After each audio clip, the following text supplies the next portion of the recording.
Ligue des Champions, le Real Madrid prépare ses plans pour battre l'ogre Manchester City. Maroc, Fawzi Lekia revient sur l'échec Lamine Yamal et évoque le cas Brahim Diaz.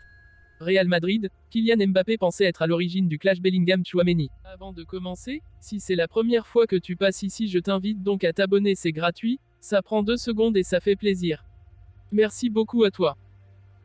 En position d'outsider dans ce quart de finale de Ligue des Champions contre Manchester City, le Real Madrid étudie toutes les options possibles pour surprendre tactiquement son adversaire. Jamais 203. Pour la 3e année de suite, le Real Madrid et Manchester City vont se retrouver en phase finale de Ligue des Champions. Après les demi-finales en 2022 remportées par la Casablanca, puis en 2023 dominées par les Anglais, les deux ténors européens vont pouvoir se jouer la belle en quart de finale, 9 et 17 avril, cette fois. Pour certains observateurs, c'est même la finale avant l'heure de cette C1. Le vainqueur en titre semble partir avec une longueur d'avance tout de même, en raison de son effectif pléthorique, là où le Real souffre de nombreuses blessures depuis le début de la saison. Les Madrilènes ne se présenteront pas non plus en victimes expiatoires, loin de là. On est le Real Madrid, on n'a peur de personne, disait d'ailleurs Aurélien Tchouameni en conférence de presse hier avec l'équipe de France. L'ancien monégasque avait démarré sur le banc lors des 2 matchs au printemps dernier. Cette année, il devrait occuper un rôle plus important. Carlo Ancelotti profite de la trêve internationale pour préparer un coup face aux champions d'Europe en titre. Il dispose même de plusieurs options pour brouiller les pistes d'après AS, et compte sur le français pour l'aider dans sa démarche. Ancelotti a plusieurs cartes en main. Le technicien a retenu les leçons de l'année dernière. Le 4-3-3 avait pris l'eau, notamment au retour à l'Etihad où les Sky Blues s'étaient largement imposés 4-0. Les hommes de Pep Guardiola avaient pris le dessus à l'intérieur du jeu grâce à un effet de surnombre que les Espagnols n'ont jamais réussi à endiguer.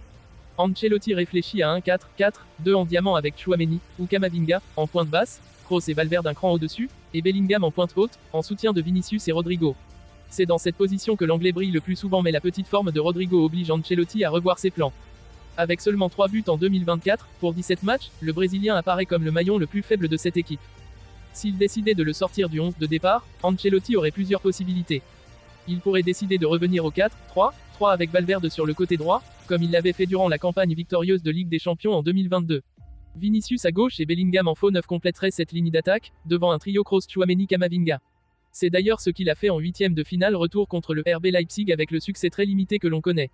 Camavinga avait même cédé sa place à Rodrigo dès la pause. L'incertitude Rodrigo. Autre formule disponible, le 4-2-3-1 avec un nouvel invité dans la ligne d'animation offensive en la personne de Brahim Diaz. Le nouvel international marocain prend de plus en plus d'épaisseur dans cet effectif à tel point qu'il postule à une place de titulaire dans un rôle de meneur de jeu. Il permettrait de faire le lien entre le double pivot Tchouameni Kroos et l'avance entre Bellingham, toujours dans une position de faux neuf. Aligné sur le côté droit sur le papier, Valverde pourrait revenir vers l'intérieur, laissant à Brahim la possibilité de prendre cette zone, d'où il a d'ailleurs marqué lors de l'aller contre Leipzig, et d'offrir plus d'espace à Vinicius à gauche. Enfin, dernière carte en main pour le coach italien, privilégier un 4-4-2, toujours dans ce but de densifier l'entrejeu. Cela a plutôt bien fonctionné jusque-là avec seulement une défaite dans cette articulation. Le duo Tchouameni-Kroos s'installerait devant la défense avec Valverde à droite et Brahim à gauche pour offrir la responsabilité de l'attaque à Vinicius et Bellingham. Dans ce modèle tactique, l'Anglais est aussi capable de prendre la place au milieu à gauche, laissant Vinicius accompagné d'un partenaire. Le plus probable serait alors le retour de Rodrigo. Ancelotti a de quoi surprendre une équipe de Manchester City jamais avare de surprises elle non plus. Le football marocain évolue à vitesse grand V. 4e de la dernière Coupe du Monde au Qatar, les Marocains organiseront la CAN en 2025, puis avec le Portugal et l'Espagne la Coupe du Monde 2030. Construction de stade, restructuration de l'équipe, les Lions de l'Atlas parviennent également à enrôler davantage de binationaux. Pour ce premier rassemblement de l'année 2024, Walid Regragui peut compter sur Brahim Diaz, 24 ans, très en forme au Real Madrid lors des dernières semaines. Dans Marca, Fawzi Lekia, le président de la Fédération royale marocaine de football, FRMF, explique pourquoi le joueur du Real a choisi de représenter le Maroc en sélection. Il ne s'agit pas de convaincre, il s'agit d'expliquer aux joueurs le projet que le Maroc a pour eux. Et puis c'est la personne qui décide. Notre projet est très séduisant, jouer la Coupe d'Afrique 2025 à domicile. La Coupe du Monde 2026, et la Coupe du Monde 2030, également à domicile. Il ne comprend pas les critiques en Espagne considérant cette décision comme antipatriotique. Comment un garçon ne peut-il pas être un patriote s'il aime l'Espagne, joue à Madrid, y vit? Le fait est qu'il aime aussi le Maroc, avec de sa famille, sa grand-mère paternelle.